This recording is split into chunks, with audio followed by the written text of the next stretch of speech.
रूस यूक्रेन जंग के बीच S&P रेटिंग ने रूस की 52 कंपनियों की रेटिंग गिरा दी है, डाउनग्रेड कर दी है और इन कंपनियों की रेटिंग को S&P ने CCC के सतह पर पहुंचा दिया है। 52 कंपनियों की रेटिंग डाउनग्रेड कर दी गई है। रशिया की इन कंपनियों की रेटिंग को S&P ने CCC के लेवल पर पहुंचा दिया है। बड़ा अपडेट देख रहे हैं आप इस वक्त का। बता दें आपको कि 52 कंपनियां हैं रूस की जिन्हें S&P ने डाउनग्रेड कर दिया है, इनको CCC की कैटेगरी में रख दिया है। तमाम बड़े अपडेट इस वक्त आप देख रहे हैं अपने टीवी स्क्रीन पर।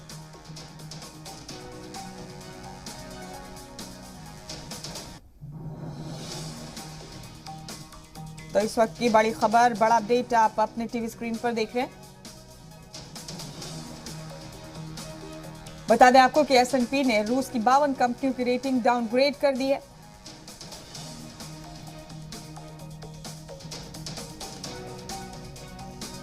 तो रूस यूक्रेन जंग के बीच S&P ने अपनी रेटिंग्स में रूस की 52 कंपनियों को डाउनग्रेड कर दिया है। इन 52 कंपनियों को CCC के लेवल पर पहुंचा दिया है S&P ने। इस वक्त के तमाम बड़े अपडेट आप देख रहे हैं अपने टीवी स्क्रीन पर। बता दें आपको कि 52 कंपनियां हैं जिन्हें इनलिस्ट किया है S&P ने। रशिया की 52 कंपनियां जिन्हें S&P ने डाउनग्रेड कर दिया। तो रशिया को एक के बाद एक झटके मिल रहे हैं आलमी सतह पर, लेकिन पुतिन अपने फैसले को नहीं बदल रहे हैं।